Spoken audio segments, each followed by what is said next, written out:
안녕하십니까, 정희태입니다. 안철수 아무 일도 하지 않으면 아무 일 안 생겨 대통령실 겨냥. 네, 아무 말도 하지 않으면 아무 일도 안 생긴다, 뭐 이런 식으로 지난 국힘 대표 경선 때 대통령실로부터 들었죠. 그래서 이 안철수 이 의원 보면은 참 안타깝습니다. 그때 그냥 막 치고 나갔어야 되는데 굽히는 바람에 결국에는 얻지 못했죠. 지금도 마찬가지인 것 같아요. 지금도 더 강한 목소리를 내야 됩니다. 강한 합리적인 목소리를 내는 것이 굉장히 중요하다.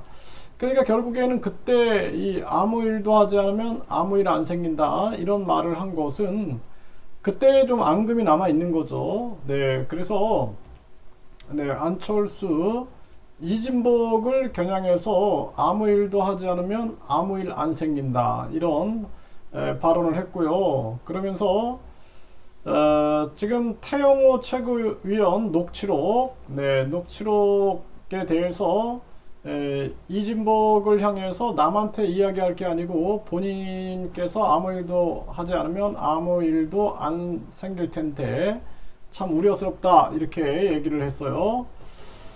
네, 그리고 박근혜 전 대통령이 대법원 실형 판결을 받았다라는 거죠. 이 당무 개입, 네, 이러한 부분들에 대해서 언급을 했습니다. 참 이게 안타까운 일이고, 김재원, 태영호 두 사람에 대해서 둘 다 결과적으로 당이 국민의 신뢰를 잃고 당의 지지율이 하락하고 내년 총선이 굉장히 암울하게 맞는 것이다. 네, 이렇게 얘기를 했어요. 지금 이 여론조사들을 보게 되면은 안철수 이 후보, 안철수 의원이 차기 대선에서도 5% 정도가 나와요. 5%. 그래서 이준석 전 대표보다 낮게 나오는 그러한 상황입니다. 그래서 이 안철수라는 굉장한 국민들의 신드롬을 만들어냈던 그러한 인물이 이렇게 보게 되면은 참 지지율이 크게 나오질 않는 거예요. 이게 이제 결국에는 국민들이 실망한 부분들이 단호하게 치고 나가지 못하는 부분들, 또 제3지대에서도 그냥 합당까지 가지 말았어야 되는 건데 완전히 합당하면서 이번에 겪은 거 보면은, 당대표 상황에서 겪은 거 보면은 완전히 모멸감을 엄청 느끼지 않았을까, 저는 그렇게 생각을 하는데요. 안타까움을 금할 수가 없습니다.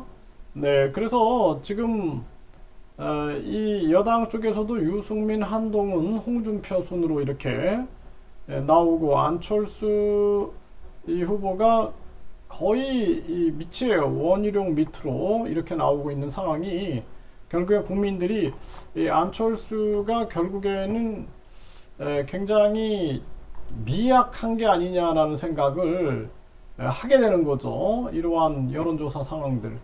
네, 이 뭐 광주 광역 시민이 뽑은 차기 대권 주자, 여기도 보면은 안철수 후보가 5.0 정도가 나오고 있는 이러한 정황인데요.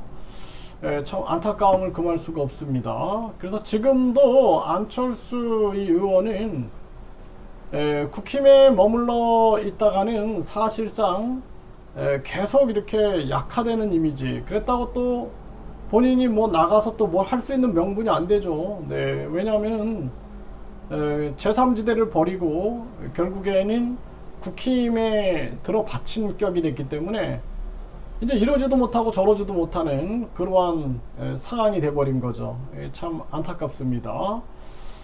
네, 지금 아무 일도 하지 않으면 아무 일 안 생긴다. 네, 대통령실 겨냥해서 이렇게 얘기를 했는데, 아마 앞으로 안철수 의원 같은 경우에는 분권형 대통령제, 여기에 주력하지 않겠는가. 네, 본인이 계속 해왔던 얘기가 분권형 대통령제고, 분권형 대통령제 개헌 쪽으로 올인하지 않겠는가. 그것만이 이제 본인이 나아갈 길이 되고 있는 것이죠.